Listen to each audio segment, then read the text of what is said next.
Uy, matindi to ah.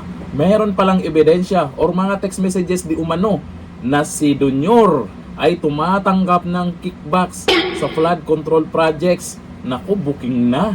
O ngayon, sino ang dapat ma-impeach dito sa ebidensya na hawak ng mga congressman? O ito, panoorin natin ang video.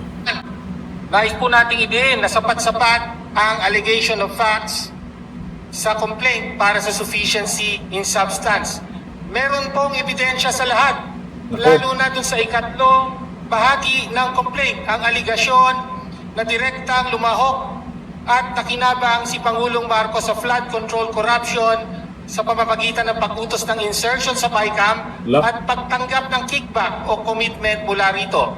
Sa partikular, nasa complaint ang aligasyon na ayon kay Yusek Bernardo, nasa 100 billion na insertion na inutos ng Pangulo, 52 billion ang kanyang direktang hinawakan at mula rito ay nagbigay siya para sa Pangulo ng 8 billion na commitment. Nasa complaint po yan. Paldo.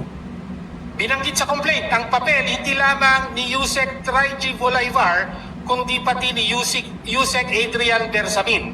Sino po ba si Adrian Bersamin? Officially, PLLO, Presidential Legislative Liaison, pero lumalabas unofficially siya ang runner, bagman at disbursing officer ng Pangulo na tumatanggap at gumagastos ng kickback sa utos ng Pangulo.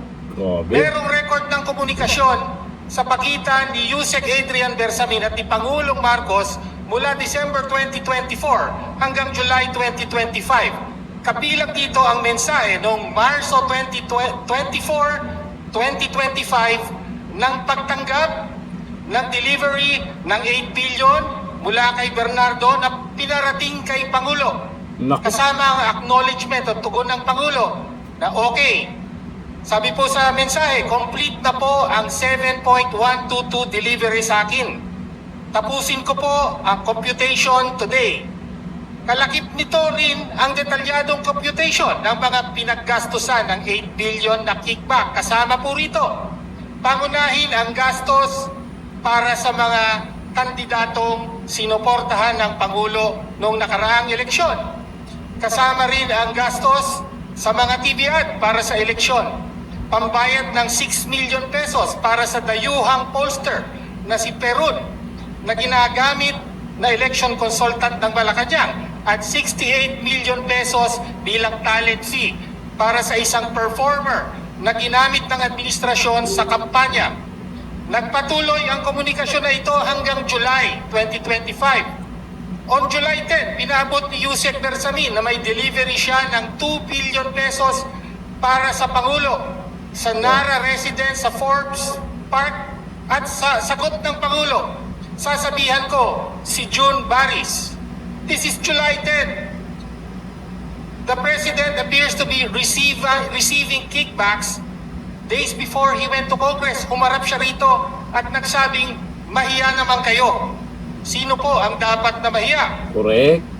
Bukod kay Yusek Bersamin, may kopya po ng record ng komunikasyong ito ang isa pang miyembro ng kapulungan ito, si Congressman Leandro Libiste, at pinarating sa amin. Sa ilan sa aming mga kasabihan dito, kasama si Congressman Erice, hawak din ito ng isang LGU official na pinagkakatiwalaan ng mga Bersamin. Sa madaling sabi, may malakas na ebidensya sa aligasyon na may alam na alam ng Pangulo ang corruption sa flood control.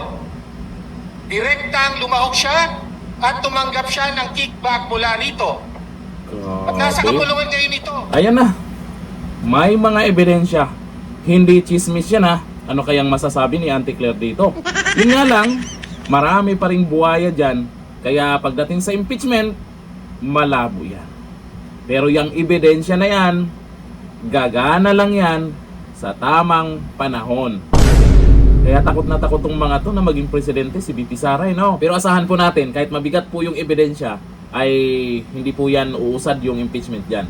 Ang kailangan lang dito, maraming nakakaalam o makakaalam dito sa ebidensyang to na sangkot di umano ang Pangulo.